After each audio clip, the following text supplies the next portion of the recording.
yang seolah-olah doa itu seperti mantra-mantra yang kita ucapkan kepada lampu Aladin itu, yang kita gosok-gosokkan, kemudian keluar dari situ jin, dan Tuhan kita anggap seperti jin itu yang siap menerima. Wahai tuanku, apa yang kamu inginkan, aku akan kabulkan. Kita menganggap Allah Subhanahu wa Ta'ala itu seperti jinnya lampu Aladin itu, yang harus mengikuti apa yang kita minta. Begitu jin dari lampu Aladin itu tidak mengikuti apa yang kita minta, lampu Aladin itu kita buang. Apakah seperti itu anggapan kita kepada Allah Subhanahu wa Ta'ala? Apakah serendah itu kita memposisikan Allah Subhanahu wa Ta'ala? Kata para ulama, kalau kita ingin tahu kedudukan kita di sisi Allah, di hadapan Allah, maka lihatlah bagaimana kita mendudukkan Allah di dalam hati kita. Kalau kita mendudukkan Allah seperti itu, ya, bagaimana rendahnya kita di hadapan Allah Subhanahu wa Ta'ala. Bismillahirrahmanirrahim. Assalamualaikum warahmatullahi wabarakatuh. Alhamdulillahirabbil alamin, wassalatu wassalamu ala Rasulillah sayyidil mursalin wa ala alihi wa sahbihi wasallam. Alhamdulillah, puji syukur kita aturkan kepada Allah Subhanahu wa Ta'ala yang pada malam hari ini kita masih diberikan kesempatan oleh Allah Subhanahu wa Ta'ala untuk bersama-sama berkumpul di tempat yang mulia ini untuk mendekatkan diri pada Allah Subhanahu wa Ta'ala melalui menghidupkan malam-malam di bulan suci Ramadan ini. Mudah-mudahan apa yang kita lakukan selama dari awal sampai malam ini dan seterusnya insya Allah menjadi amal yang diterima oleh Allah Subhanahu wa Ta'ala. Salawat dan salam semoga senantiasa tercurah kepada junjungan kita Nabi besar Muhammad Sallallahu Alaihi Wasallam serta keluarga, para sahabat dan para pengikut setianya hingga akhir zaman insya Allah.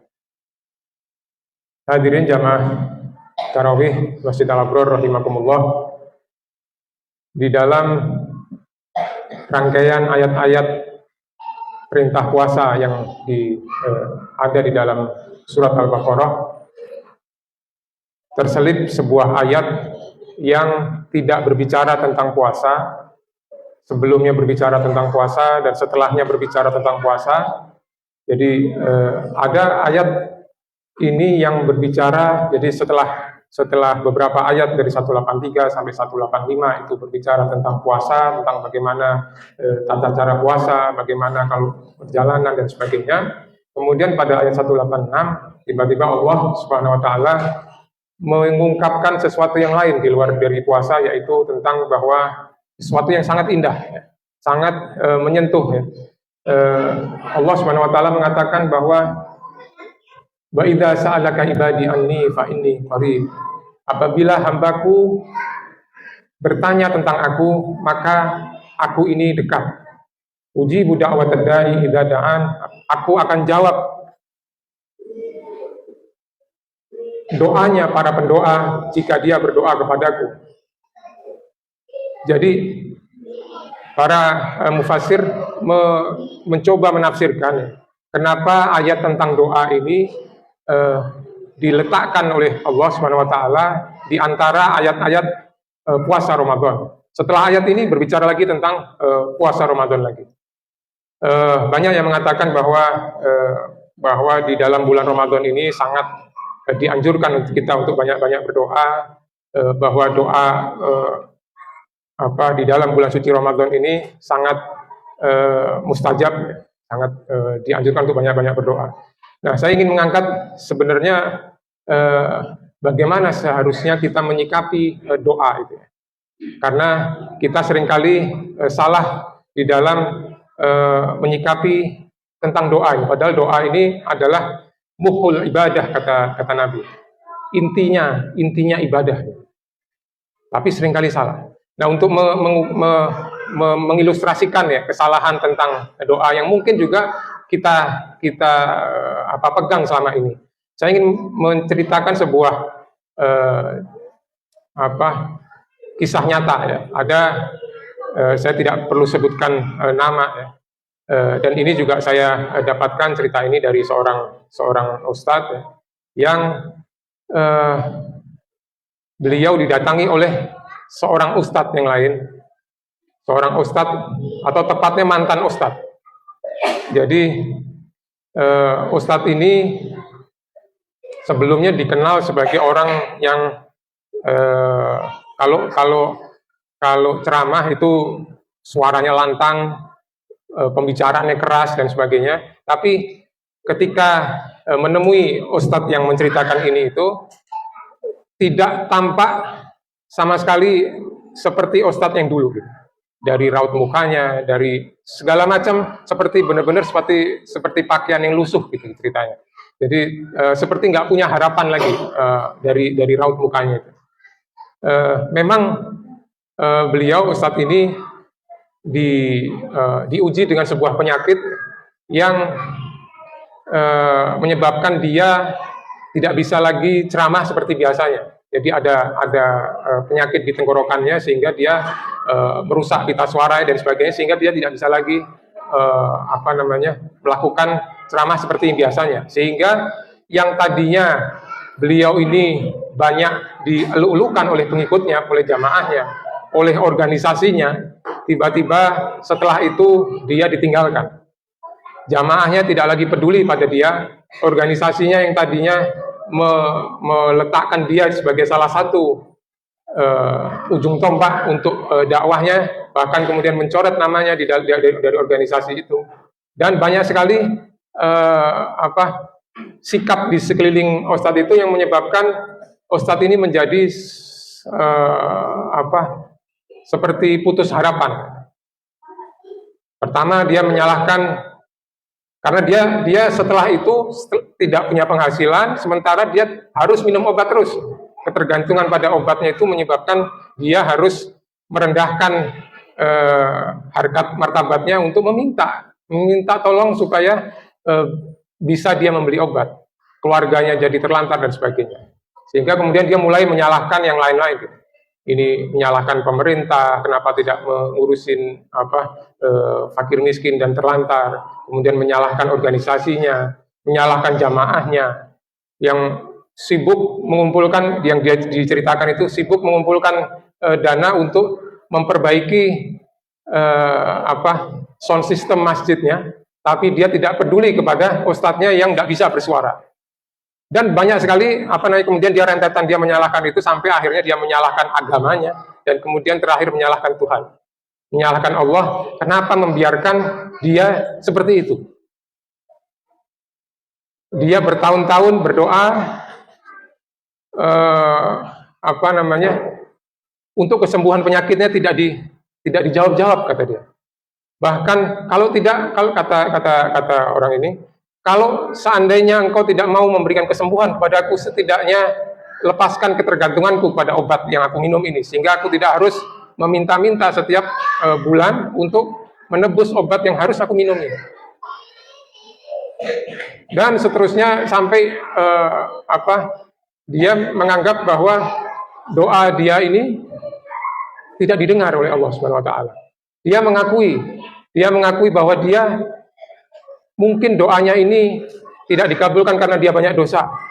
Dia mengakui banyak dosa. Tapi siapa di dunia ini yang tidak punya dosa? Sehingga kalau tidak ada yang tidak punya dosa, sedangkan dosa itu menutupi, menghijab dia dari doa, maka lantas apa artinya doa itu? Apa fungsinya doa? Kutukan demi kutukan dia ucapkan karena kesalahan pemaknaan dia terhadap doa itu. Dan ini sebenarnya kalau kita melihat sekeliling kita, itu kita sering melihat bagaimana kesalahan pandangan seperti ini menyebabkan misalnya seorang yang menjadi sinis terhadap agama karena pernah ditipu oleh seorang yang berprofesi ustadz misalnya. Ini ustadz kok tidak bayar utang dan sebagainya. Atau seorang yang tiba-tiba lari dari agamanya karena seorang muslimah misalnya dikhianati oleh suaminya yang dipersepsikan sebagai orang yang soleh dan sebagainya.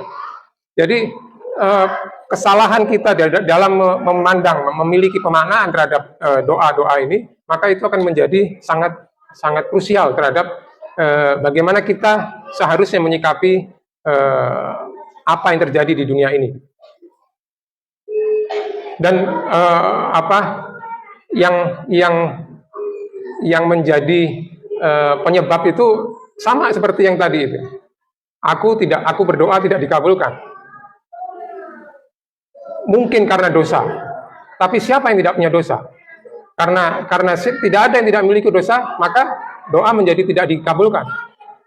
Kemudian kalau semua orang punya dosa dan doa tidak dikabulkan karena dosa, maka buat apa doa? Nah, itu yang kemudian banyak dihinggapi gitu ya. Kita menganggap doa itu seperti lampu Aladin gitu ya. Yang seolah-olah doa itu seperti mantra-mantra yang kita ucapkan kepada lampu Aladin itu, yang kita gosok-gosokkan, kemudian keluar dari situ jin, dan Tuhan kita anggap seperti jin itu yang siap menerima, wahai tuanku, apa yang kamu inginkan, aku akan kabulkan.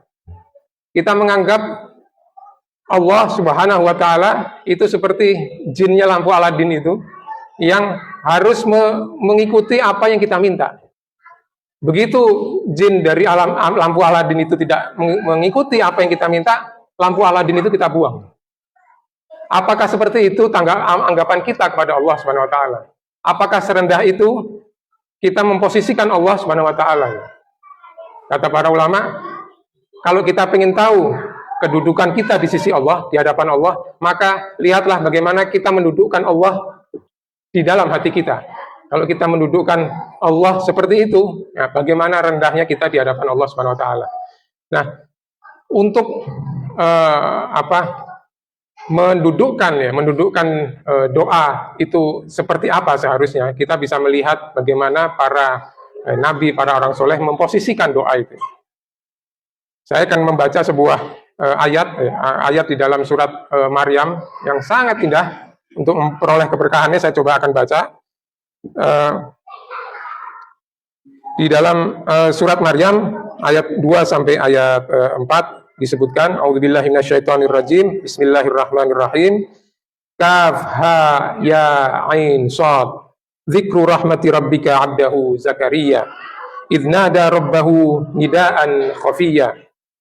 Qala rabbi inni wahanal 'azmu minni wasta'ala ar-ra'su syaiban wa lam akum bidu'aika rabbi syaqiyya.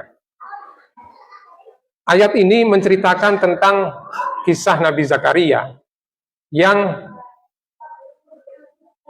meminta kepada Allah untuk memperoleh keturunan. Nabi Zakaria ini diriwayatkan menikah umur 20 tahun, kemudian berdoa kepada Allah Subhanahu wa Ta'ala untuk mendapatkan keturunan yang bisa meneruskan risalah yang dia bawa dari ayah-ayahnya, dari keturunan Yakub. Tidak dikabulkan, baru dikabulkan pada saat Zakaria umur 80, ada yang ngomong 90 tahun. Berapa tahun itu? 60-70 tahun dia berdoa, tidak dikabul-kabulkan.